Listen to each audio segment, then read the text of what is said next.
देखिए, एक बात बहुत साफ है, सरकार की तरफ से एक मैसेज दिया जा रहा है कि अगर आप गैंगरेप भी करेंगे, आप लोग हत्या भी करेंगे, तो 14 साल के बाद रेमिशन पे हम आपको बाहर छोड़ देंगे, जो हमने बिल्किस बानो के केस में देखा।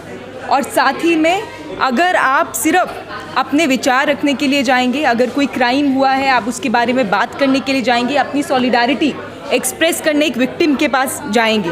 हाथरस के अंदर कौन नहीं गया था? हाथरस के अंदर जो हुआ उसको कोई भी जस्टिफाई नहीं कर सकता। एक दलित महिला जिसके साथ रेप किया गया, उनकी हत्या की गई और उसके बाद पूरी स्टेट की सपोर्ट के साथ, पुलिस के साथ रातों रात उनकी बॉडी को, उनकी लाश को जला दिया गया, उनकी बिना फैमिली को बताए। इस बात पे बहुत सारे hundreds of journalist also went to Hathras, सब लोग वहाँ गए, बहुत सारे लोगों ने इस बारे में बात की, बहुत सारे पॉलिटिकल पार्टीज़ के लोग भी गए, वो फैमिली से मिले। अब जब उसमें सिद्दीक कपान, अतिकुर रहमान और बाकी उनके अन्य साथी जो CFI से थे, और सिद्दीक कपान जर्नलिस्ट हैं, केरला के जर्नलिस्ट हैं, वो जब जा रहे हैं गाड़ी में, उन्हीं की गाड़ी को रोककर उत्तर प्रदेश पुलिस ये कहती है कि उनके जो पैम्फलेट्स हैं, जो CFI के पैम्फलेट्स हैं, और जितने स्टूडेंट ऑर्गेनाइजेशन है, बहुत कॉमन प्रैक्टिस है कि आप अपने पर्चे बांटते हैं, आप अपने थॉट्स के बारे में लोगों को बताते हैं, उसको उन्होंने जब्त किया और उन्होंने कहा कि ये एक राइट, दंगा कराने के लिए हाथरस में जा रहे हैं। और इस बेसिस पे 2 साल तक, कल ही सिद्दीक कपान 703 दिन शायद उन्होंने जेल में काटे, 2 साल के बाद उनकी कल जमानत हुई सुप्रीम कोर्ट से। और अतिकुर रहमान जो उनके साथ थे, अभी भी वो जेल के अंदर हैं। आज हम लोग यहाँ पर प्रेस क्लब में इकट्ठा हुए क्योंकि अतिकुर की जो तबीयत है, जो उनकी हेल्थ कंडीशन है, वो बिल्कुल भी ठीक नहीं है। इनके लेफ्ट हैंड बिल्कुल चल नहीं रहा, काम नहीं कर रहा है। इंस्टेड ऑफ कि आप उनको बेल दीजिए, उनकी ज़मानत करिए मेडिकल ग्राउंड पे, या जेल अथॉरिटी खुद इसका कॉग्निसेंस लेके उनको एक अस्पताल में भेजे, उनका इलाज कराए, उनको बहुत ही ब्यूरोक्रेटिक प्रोटोकॉल्स में फंसाया जा रहा है। आप इसको चिट्ठी लिखिए, आप यहाँ भेजिए, ये करिए, और उनका इलाज भी ठीक से अभी हो नहीं रहा। पिछले साल ही उनको कुछ टाइम के लिए छोड़ा गया था, जब उन्होंने एम्स में वो भर्ती हुए थे, अपना इलाज कराया था। तो ये गंभीर मामला है। और दूसरा मामला ये साफ है कि इस देश के अंदर अगर आप मुसलमान हैं और आपका क्राइम कुछ नहीं है, तब भी हम आपको गिरफ्तार करके 2 साल के लिए, 3 साल के लिए हम आपको जेल में रख सकते हैं। सिद्दीक कपान के केस में कल सुप्रीम कोर्ट ने 2 सवाल स्पष्ट पूछे कि क्या विक्टिम के साथ सॉलिडारिटी एक्सप्रेस करना गलत है और क्या इनके पास फ्रीडम ऑफ एक्सप्रेशन नहीं है। लेकिन 2 साल लग गए ना, जेल में 2 साल उनको लगे, तब बेल मिला। और उसमें भी स्टेट का क्या रिस्पॉन्स है कि नहीं, ये जो ऑर्गेनाइजेशन है PFI CFI, ये कोई टेरर मॉड्यूल चला रही हैं। टेरर मॉड्यूल चला रही हैं तो आपके देश के अंदर वो ऑर्गेनाइजेशंस आपने कभी बैन तो किया नहीं, तो मुस्लिम ऑर्गेनाइजेशंस को आपको टारगेट करना है, उनके जो एक्टिविस्ट हैं उनको आपको जेल में रखना है, ताकि आप अपना जो राजनीति है, जो आपकी राजनीति है जिसमें जो महत्वपूर्ण सवाल हैं उनसे भी आप लोग उस सवालों पे बात ना करें, और मुस्लिम कम्युनिटी का जो आप जिस तरह से उनको एक एनिमी बनाकर प्रेजेंट कर रहे हैं वो आपका चलता रहे। तो ये अतिकुर रहमान के साथ हुआ। और सवाल सिर्फ साफ है कि अगर भारत एक लोकतांत्रिक देश है, भारत के कोर्ट अगर कॉन्स्टिट्यूशन से गवर्न होते हैं, तो आज अतिकुर रहमान को एक भी दिन और जेल में नहीं रहना चाहिए, उनको अनकंडीशनल उनकी रिहाई होनी चाहिए। और अगर लोकतांत्रिक देश है तो वो इस बात को करेगा। स्टैन स्वामी, फादर स्टैन स्वामी का उदाहरण दिया जाता है कि आप इतने बड़े, आप एक एक्टिविस्ट हैं, लेकिन जेल के अंदर आपकी डेथ हो जाती है, आपको पूरा मेडिकल, आपको इलाज नहीं मिलता। बरबरा राव को अभी सुप्रीम कोर्ट से बेल मिला, मेडिकल ग्राउंड्स पे मिला, क्योंकि उनकी तबीयत ख़राब है, उनकी एज देखिए आप कितनी हो चुकी है। तो ये सारे लोग, प्रोफेसर हैनी बाबू, उनकी तबीयत ठीक नहीं, वो जेल में है, उनको प्रॉब्लम हुआ था आँख में, उसके लिए भी उनको वहाँ पर इतना ज़्यादा पहले जेल अथॉरिटीज़ को लेटर लिखने पड़े, तब जाके उनको किसी हॉस्पिटल में भेजा, फिर उन्होंने कहा कि ये इलाज तो इस अस्पताल में हो नहीं सकता, फिर उनको कहीं और रेफ़र किया। तो ये तो जेल मैनुअल्स में भी नहीं है।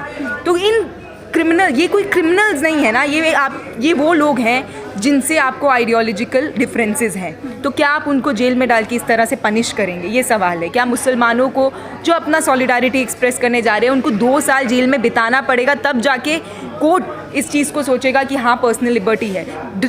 आप खुद देखिए, UAPA का कानून सिर्फ आज किन के ऊपर यूज़ किया जाता है। UAPA के कानून में कन्विक्शन होता ही नहीं है, कन्विक्शन रेट कम है। तो इसका मतलब यही है कि ट्रायल शुरू भी नहीं हुआ, चार्जेस फ्रेम भी नहीं हुए, तब भी 2 साल मिनिमम अगर UAPA लग गया तो इस देश के जेल में आपको रहना है।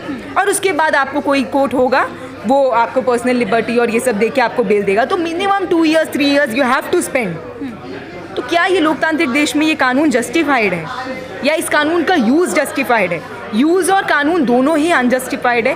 तो यूएपीए को भी जाना चाहिए। सिद्दीक कपान का बेल कल हुआ, ये बहुत वेलकमिंग है और इसी के साथ हमें उम्मीद है कि अतिकुर रहमान को भी रिहा किया जाए। जैसे मैंने पहले कहा, एक और दिन अगर अतिकुर रहमान अभी इस कंडीशन में जेल में बिता रहे हैं तो वो इस देश के लोकतंत्र के ऊपर एक बड़ा सवाल है। कैसे उस भगवान को आपने सूर्य भगवान, अरे सूर्य भगवान नहीं है। 33 करोड़ देवी देवता की हम पूजा करते हैं, पत्थरों में भगवान खोज रहे हैं, वो तो साक्षात प्रकाशित कर रहा है जगत को। बुद्ध की बात कैसे कर सकते? बुद्ध ने किस चीज को माना है? ये कॉन्ट्रास्ट है, आयरनी है सर। बुद्ध ने प्राण को माना है बेटा। प्राण को तो सभी मानते हैं। तो प्राण किससे बनता है?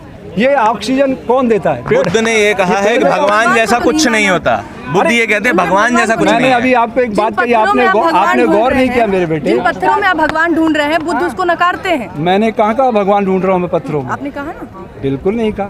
मैंने आप कहा मूर्ति पूजन के खिलाफ है, हाँ या ना? मैं ना पक्ष में हूँ ना खिलाफ हूँ। अगर कोई व्यक्ति मूर्ति को पूज रहा है हाँ। तो चलते फिरते इंसान की तो पूजा करेगा ही वो। उसका वो करुणा। जो व्यक्ति मूर्ति को पूज रहा है वही व्यक्ति एक इंसान की हत्या कर रहा है। तो इसका मतलब उसके एरर है ना उसके दिमाग में। हाँ। उसको मानसिक रूप से बीमारी है, उसके इलाज की जरूरत है। तो इलाज कौन करेगा? डॉक्टर लोग, विज्ञान इलाज करेगा उसका। और जब विज्ञान इलाज कर देगा, हमारे पास आएगा अध्यात्म, हम सिखा देंगे प्रकृति से प्यार करना। आप एक ही साथ एक व्यक्ति को बुद्ध के विचार और साथ ही साथ हिंदू धर्म में भगवान को मानना कैसे सिखाएंगे, वो बताइए। बेटा यही तो सारी खूबसूरती है। वो खूबसूरती समझाइए। वो खूबसूरती मेरे गीत में समझा देता हूँ। आयरनी कैसे समझा पाएंगे? हाँ, ये आइडली बिल्कुल आयरनी नहीं, आयरनी। अच्छा चलो ठीक है। ये सारा बेटा बस ये आखिरी चलो सुनाई देता आज मन की बात। सुना दीजिए। मन की बात मोदी मन की बात। ना वो इतना बड़ा आदमी नहीं, बार बीच में, मतलब अब प्रकृति से जुड़ रहा हूँ, बीच में कोई भी नहीं है। जिसको रिकॉर्ड करना, जिसको बंद करना कर देना, लेकिन मैं सुना देता हूँ। मैं खोज रहा हूँ तुम कहाँ हो प्यारे, तुम पलक झुका कर देखो प्यारे, मैं तो हूँ भीतर सदा तुम्हारे। एक पल भी दूर नहीं होता है। सूरज की किरणों से फैला मेरे तन का उजियारा, धरती के आंचल में लिपटी बूंद बूंद जल की धारा। ऐसा हो रहा है कि नहीं हो रहा? गगन रूप दर वायु से मैं अपना साज बजाता हूँ।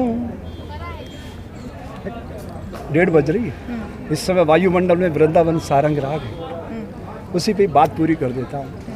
हे मात बजा निज शुचि वीणा, वह ज्योति जगा मेरे उर में, जिससे सेवक बनकर तेरा निर्भय विचरूं भूमंडल में, कर दूर अज्ञान अंधेरे को, नवज्योति जगा दूं जन जन में, हे मात प्रदान करो शक्ति।